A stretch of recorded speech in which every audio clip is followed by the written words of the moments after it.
I want you to know that you're not just part of our history. You all are part of our present, and you're part of our future. And I welcome you with open arms.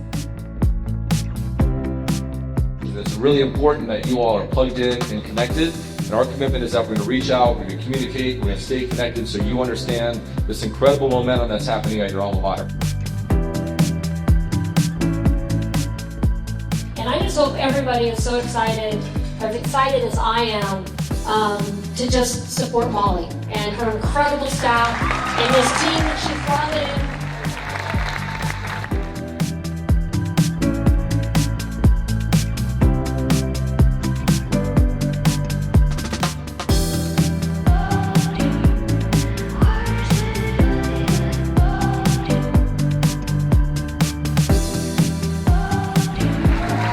I came to Arizona State for days like today, and I'm so filled with gratitude. Thank you for the chance to kick off the next 50. Go Sun Devils.